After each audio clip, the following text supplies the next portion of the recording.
अबुर पाकिर जैनुलाब्दीन अब्दुल कलाम उर्फ doctor APJ Abdul Kalam जनता के राष्ट्रपति, मिसाइल मैन, भारत के प्रक्षेपास्त्र के पितामह के विचार आज भी युवा पीढ़ी को आगे बढ़ने के लिए प्रेरित करते हैं। उनके विलक्षण व्यक्तित्व को हम सबका सलाम। डॉक्टर अब्दुल कलाम का पूरा नाम अबुल पाकिर जैनुलाब्दीन अब्दुल कलाम था। इनका जन्म 15 अक्टूबर 1931 को तमिलनाडु के रामेश्वरम में एक मुसलमान परिवार में हुआ था। इनके पिता का नाम जैनुलाब्दीन तथा माता का नाम अशी अम्मा था। इनकी मृत्यु 27 जुलाई को 2015 में शिलोंग, मेघालय में हुई थी। उस समय ये अध्यापन कार्य में रत थे। इन्होंने सेंट जोसेफ कॉलेज में प्रारंभिक शिक्षा तिरुचिरापल्ली में अर्जित की। उसके बाद मद्रास इंस्टीट्यूट ऑफ टेक्नोलॉजी में आपने शिक्षा प्राप्त की। आप पेशे से वैज्ञानिक, प्रोफेसर, एरोस्पेस इंजीनियर और लेखक थे। 2002 से 2007 तक आप भारत के 11वें राष्ट्रपति पद पर आसीन रहे। इनकी लोकप्रिय पुस्तकें हैं India 2020, a vision for the new millennium आदि। श्रेष्ठ, सरल व सादगी से भरपूर, विलक्षण प्रतिभा के धनी डॉक्टर अब्दुल कलाम का जन्म बेहद गरीब परिवार में होने के बावजूद वे अपनी मेहनत और समर्पण के बल पर बड़े से बड़े सपनों को साकार करने का एक जीता जागता प्रमाण हैं। वे एक महान विचारक, विद्वान, विज्ञानविद और उच्च कोटि के मनुष्य होने के साथ साथ भारत के 11वें राष्ट्रपति एवं ख्याति प्राप्त व्यक्तित्व के स्वामी थे। वैज्ञानिक, इंजीनियर और अध्यापक होने के साथ ही साथ वे एक प्रसिद्ध लेखक भी थे। भारत को उन्नत देशों के समूह में सबसे आगे लाने के लिए प्रक्षेपण यानों तथा मिसाइल प्रौद्योगिकी के क्षेत्र में उन्होंने उल्लेखनीय योगदान दिया है। दूसरों की तरक्की, छोटी छोटी खुशियों का ध्यान रखने वाले ये अब्दुल कलाम वैज्ञानिक अनुसंधान को बढ़ावा देने वाले व्यक्ति थे। डॉक्टर अब्दुल कलाम को दिए गए विशेष पुरस्कार एवं सम्मान में से कुछ हैं। सन 1981 में आपको पद्म भूषण सम्मान से सम्मानित किया गया। 1990 में इन्हें पद्म विभूषण सम्मान दिया गया। 1997 में भारत रत्न से सम्मानित हुए और 1997 में ही इंदिरा गांधी राष्ट्रीय एकता पुरस्कार आपको दिया गया। इसके अलावा 1998 में वीर सावरकर पुरस्कार तथा 2000 में रामानुजन पुरस्कार से सम्मानित किया गया। Doctor Abdul Kalam missile man के नाम से भी जाने जाते हैं।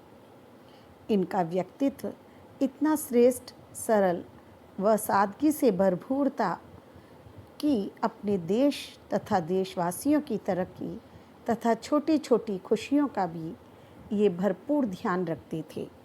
इनके जीवन से संबंधित एक प्रेरक प्रसंग इस प्रकार है। एक वैज्ञानिक था, उसकी बेटी का जन्मदिन था।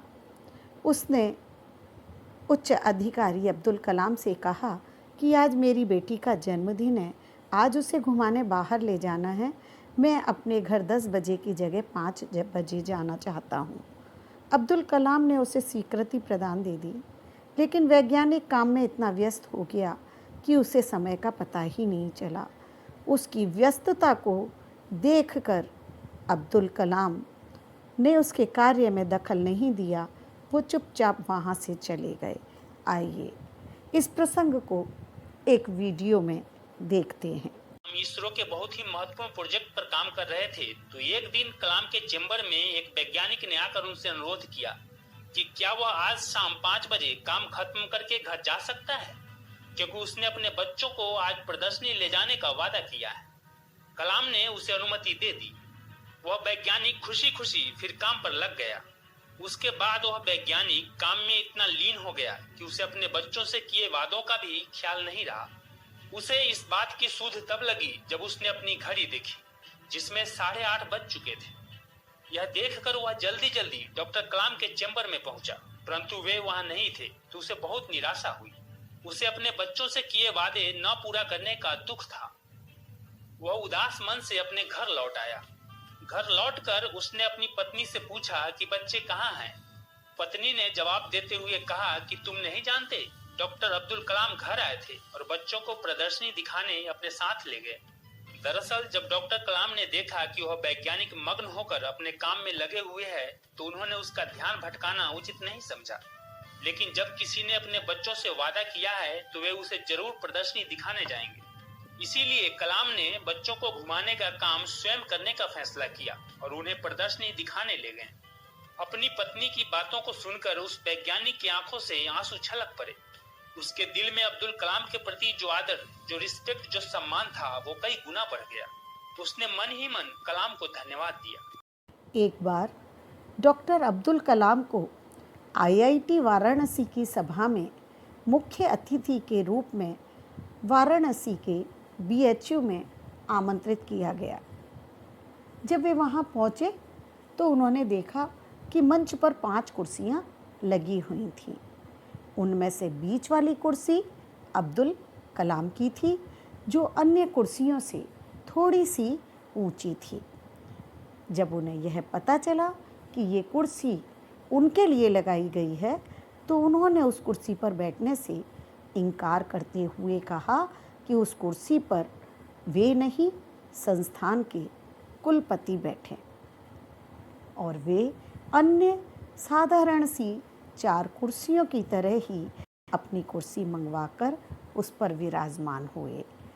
इस तथ्य से ये पता चलता है कि अब्दुल कलाम, जो कि इतने उच्च पदों पर आसीन थे, वे सामान्य जीवन जीते थे, अन्य लोगों के समान ही स्वयं को मानते थे।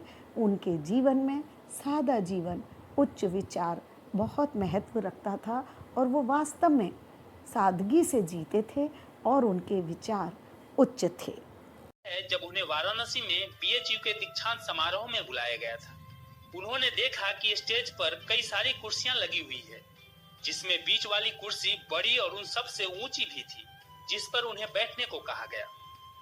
परंतु कलाम साहब ने उस पर बैठने से मना कर दिया और कहा कि मैं भी आप लोगों के बराबर का ही व्यक्ति हूँ। अगर सम्मान करना है तो इस पर कुलपति जी को बैठाइए। फिर ऊंची वाली कुर्सी स्टेज पर से हटा दी जाती है, जिसके बाद अब्दुल कलाम सबके समान वाली कुर्सी पर ही बैठते हैं। दोस्तों, अब्दुल कलाम अपने जीवन में खुद को कभी बड़ा व्यक्ति नहीं मानते थे।